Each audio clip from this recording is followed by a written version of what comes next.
Go ahead. Thank you, Jen. About voting rights and these Texas lawmakers who have come to Washington. Do you know any examples from his 36 years in the Senate that Joe Biden just hopped on a train and left town to avoid a vote that he knew he was going to lose? Welcome back. Look, I think that the president's view is that these Texas legislators were making a statement through action in opposition to efforts in their state to oppose restrictions on people's fundamental rights and their rights to vote in their state. That is why they departed. The vice president met with these legislators yesterday, and the president, I should say, certainly applauds their actions and their outspoken opposition to states to efforts to put in place restrictive measures in their state. And maybe it is funny to think about it that way, but the president is talking about this as the most serious assault on our democracy. I don't think anything about this is funny. I think what is important to note, though, here is that there are 28 states, including Texas, where there are laws in place or in process to make it harder to vote. And it requires bold action. It requires bold voices to speak out against that and make sure people understand their rights. That's exactly what's happening here. So does the candidate, who's now the president, who told people he knew how to make deals with Republicans, he's meeting with Republicans today, does he think that the best way to prevent something bad from happening, that he thinks is bad from happening in Texas, is for these lawmakers to be hiding out in a different state, or for them to go back and sit down at the table? The president fundamentally believes you should work together in areas where you can find agreement, as he is on the bipartisan infrastructure framework that is going to help rebuild roads and rails and bridges around our country, and also that you should be outspoken where you have concerns about affronts to democracy. That's what he did yesterday, and that's what these legislators are doing now. And then just quickly on Cuba, the DHS Secretary Mayorkas is warning people there, if you take to the sea, you will not come to the United States. Why is that?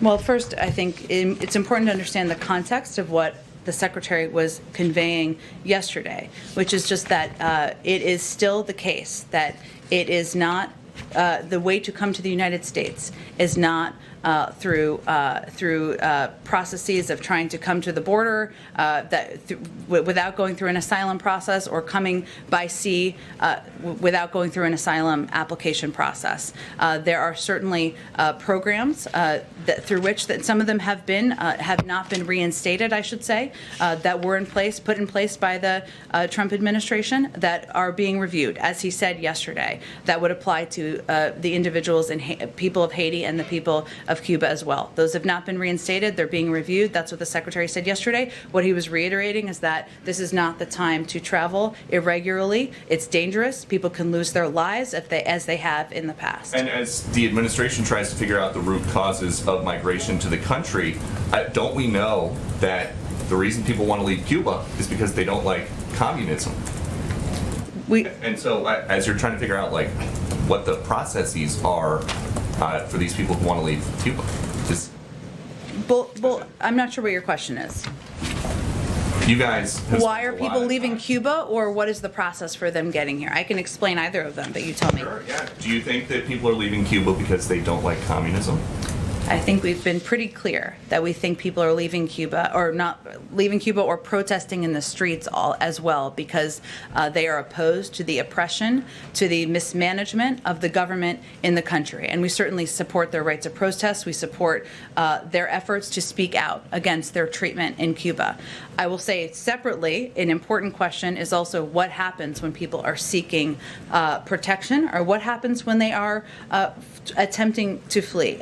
In the past, as I noted, we've had several humanitarian programs, such as family reunification parole programs for both Haiti and Cuba. Those were policies or processes that were in place prior to the Trump administration. Those have not been turned back on, as Secretary Mayorkas said yesterday. He also said we're assessing the status of those parole programs.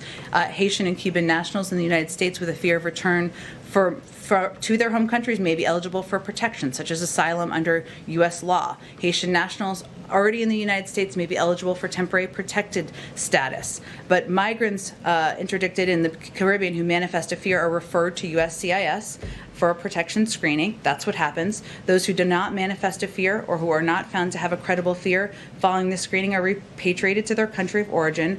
Those found to have a well-founded fear of persecution or torture are not brought to the United States. They are referred to a third country for resettlement. I'm sharing all of that with you so people understand what the process is when they're trying to make what a treacherous journey is and a challenging journey where people can lose their lives. But certainly, we have said many times, and I will reiterate here, that we support not just the role of protest and peaceful protest. We stand with the Cuban people in their call for freedom from both the pandemic and from decades of repression and economic suffering to which they have been subjected by Cuba's authoritarian regime. Go ahead.